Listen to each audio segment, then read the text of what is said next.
Enrique Hill at Kim Chiu, pwede nga ba? Nako, sabi na nga ba, marami nang maliling kay Chinita Princess pagkatapos nga ng hiwalayan nila ni Sian Lim.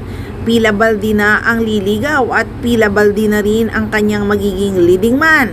Nandyan si Piolo Pascual, nandyan si Jake Ejercito, may Jake Cuenca pa. Ngayon naman si Enrique Hill naman.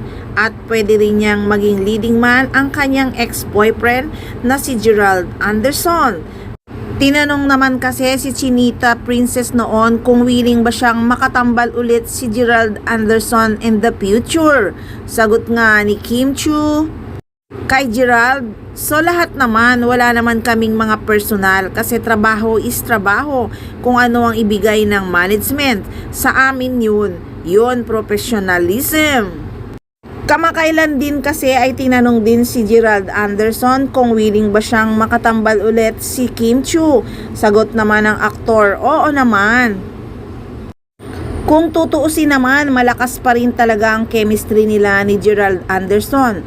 Baka nga kiligin uli ang kanilang mga fans at solid na Kim Rald.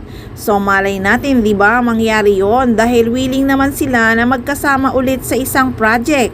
Trabaho lang, walang personalan, di ba? Pero nakakakilig pa rin talaga sila. Sana nga ipus ng management yan dahil sa totoo lang, nakakakilig talaga ang kanilang tambalan na Kim Rald at siguradong namimiss na rin sila ng kanilang mga fans. Lalo na ngayon, single na ulit si Kim Chiu.